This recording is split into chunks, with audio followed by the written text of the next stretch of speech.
प्रिय छात्रों, नमो नमः। आज हम संस्कृत के छठे लेसन को समझेंगे और इस लेसन का जो शीर्षक है सुपद्यानि। सु माने अच्छे, पद्य जो अच्छे लगते हैं।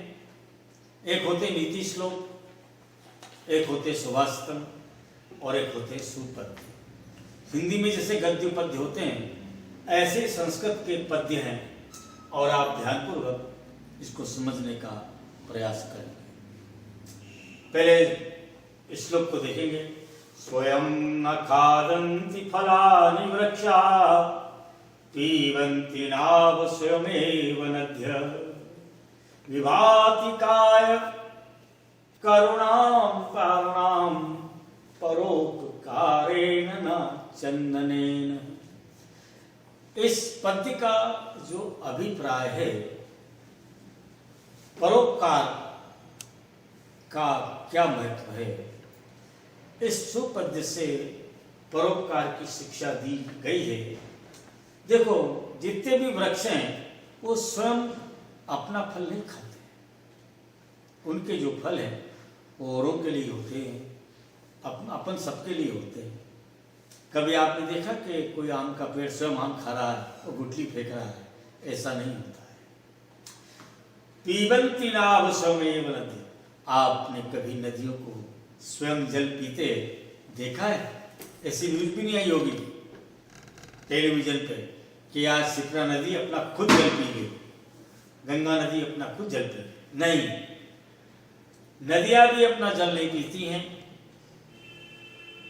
उनका बहना भी परोपकार के लिए होता है। इसी प्रकार इस शरीर की शोभा विभाति काय करुणा परम। सज्जन लोगों की शोभा चंदन लगाने से नहीं होती, जबकि परोपकार करने से ही उन व्यक्तियों की शोभा बढ़ती है, ना कि चंदन का लेपन करने से। परोपकार व्यक्ति जो करता है, करुणाम पाराणाम, दया करना, दूसरों की सहायता करना, परोपकार करना, ये सज्जनों के लिए शोभा है, ना कि चंदन का लेपन करने से। हाँ, शोभा उसके लिए होती है जो दिखाने के लिए करता है, परंतु ये शोभा स्वयं के लिए नहीं, परोपकार के लिए होती है। आप सबका कल्याण करें। ये प्रथम श्लोक, प्रथम पद्य का ये हिंदी अनुवाद। अब जो सेकंड है वो भी आप ध्यान से समझेंगे। ना कश्चित् कस्यचित् मित्रं ना कश्चित् कश्चिद् रिपुः व्यवहारेण जायन्ते मित्राणि रिपुवस्तथा। इसमें बहुत अच्छी बात कही है कि इस संसार में ना तो कोई किसी का मित्र होता है और ना कोई किसी का शत्रु होता है। ये तो हमारे व्यवहार पर निर्भर करता है, और हमारे व्यवहार से शत्रु बनते हैं और हमारे व्यवहार से ही मित्र बनते हैं। ये मुख्य बात है कि आपका व्यवहार कैसा है। ना कश्चित् कश्चित् मित्र, कोई किसी का मित्र नहीं है, और ना कश्चित् कश्चित् रिपुः, रिपुः दुश्मन, और ना कोई किसी का दुश्मन है। फिर लिखा है व्यवहारेण जायन्ते मित्राणि रिपुवस्तथा। ये तो हमारे व्यवहार से ही मित्र बनते हैं और हमारे व्यवहार से ही दुश्मन बनते हैं।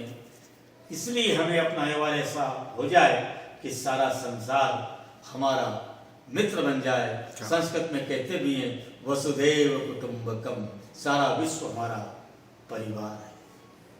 अब हम आएंगे तृतीय, थर्ड श्लोक पे।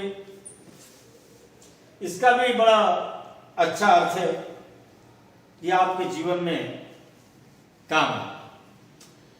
परोक्षे कार्यहंतारं प्रत्यक्षे प्रियवादिनं वर्जयेत तादृशं मित्रं विस्कुंभं पयोमुखम्। इस पद्य का ये अर्थ है कि संसार में कुछ मित्र ऐसे होते हैं परोक्ष से कार्य है, पीठ पीछे हमारा काम बिगाड़ते हैं और जब सामने आते हैं तो बहुत मीठा बोलते हैं, प्रियवादी। अरे ऐसा लगता है कि वाह, पर ऐसे मित्रों को हमको छोड़ देना चाहिए, क्योंकि ऐसे मित्र विष कुंभम पयोमुखम, जैसे घड़े में जहर भरा हुआ और उसके मुख के ऊपर दूध है, तो हमें दूध का आवाज होता है वाह, परंतु उनके अंदर, हृदय के अंदर जहर, कलह, कटुता ये सब भरी हुई। तो इस प्रकार ऐसे मित्रों वर्जित तादृशं मित्रं विष्कुंभम प्रयोमुखम, ऐसे जहर भरे हुए कलश को हम त्याग देते हैं, वैसे ही हमें इन मित्रों का परित्याग कर देना चाहिए। अब आगे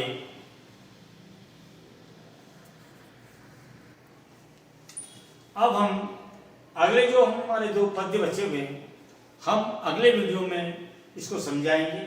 आपका दिन शुभ हो, मंगलमय।